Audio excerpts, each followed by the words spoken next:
Good morning, my dear children. I'm your Tushara ma'am. Welcome to the English class. More than 80 years ago, a boy was born in a small village called Rameshwaram. The boy's name was APJ Abdul Kalam. Abdul was from a poor family. To help his family, Abdul would distribute newspapers after school hours. He was a very hard-working student who would often study for long hours. His hard work helped him reach one of the best colleges in India. In college, Abdul studied science for 4 years. Abdul Kalam's hard work in college helped him become a scientist. He created many missiles and came to be known as the Missile Man of India. Dr. APJ Abdul Kalam became the President of India from 2002 to 2007. During his time as President, Dr. Abdul Kalam met lakhs of children. He loved interacting with children. So, my dear children, today we are going to start the 6th chapter, My Childhood, in class 9, Beehive. This chapter has been taken from his autobiography, Wings of Fire. He is one of the world's greatest scientists. In this chapter, he tells us about his childhood. He talks about his parents, his childhood friends, and his experiences at school. He grew up in a traditional society.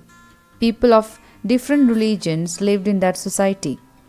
But in spite of different religions, people lived in peace and harmony. He was greatly influenced by his father, who taught him honesty and self-discipline. The theme of My Childhood is that our life is shaped by our experiences and the people around us.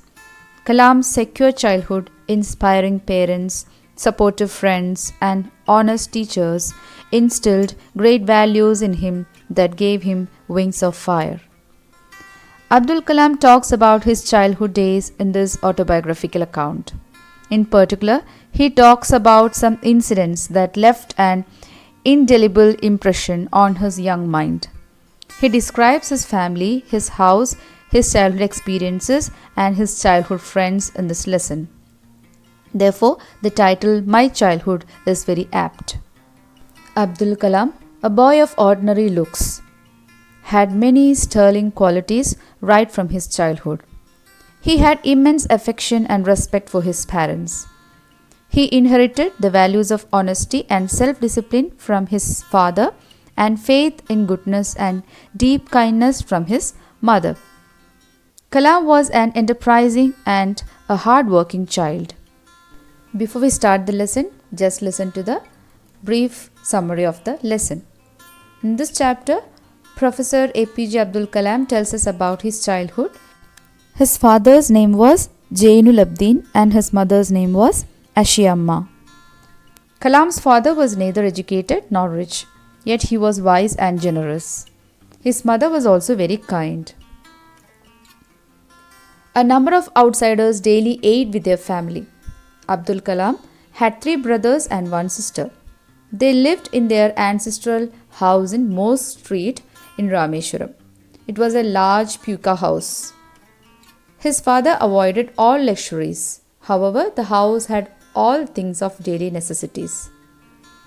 Abdul Kalam was 8 years old when the Second World War broke out. Suddenly, there was a great demand for tamarind seeds. He would collect those seeds and sell them in the market. He got 1 anna, about 6 paise, for the day's collection. It was a good amount in those days. His cousin Shamsuddin distributed papers in Rameshwaram. He needed a helping hand and employed Abdul Kalam. Kalam still remembers the pride that he felt on earning his own money for the first time.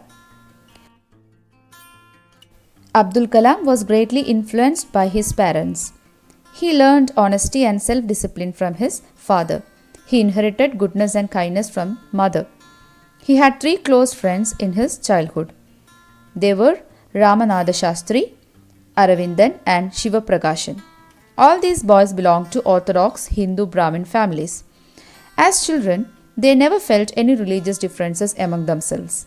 During the annual Sri Sita Rama Kalyana ceremony, Kalam's family arranged boats for carrying idols of the Lord. At bedtime, his father and grandmother told the children stories from the Ramayana. Once, when Abdul Kalam was in the 5th standard, a new teacher came. Abdul Kalam was sitting with his close friend Ramananda Shastri in the first row. The new teacher could not tolerate a Muslim boy sitting with a Hindu priest's son and asked Abdul Kalam to sit on the back bench. Both Abdul Kalam and Ramananda Shastri became sad. Shastri's father rebuked the teacher and he realized his mistakes. Abdul Kalam's science teacher Shiva Subramanya Iyer was a high caste Brahmin, but he did not believe in social and religious barriers. One day, he invited Abdul Kalam to his home for a meal. Iyer's wife was very conservative. She refused to serve a Muslim boy in her kitchen, but Iyer served Abdul Kalam with his own hands and sat down beside him to eat his meal.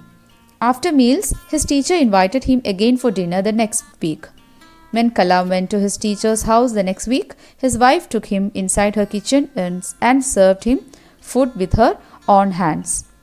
Then the Second World War was over and India's freedom was imminent. The whole country was filled with a mood of joy. Abdul Kalam asked his father's permission to go and study at Ramanathapuram. His father gladly allowed him to go. So, my dear children, in the coming modules, we can understand the lesson in detail. Thank you.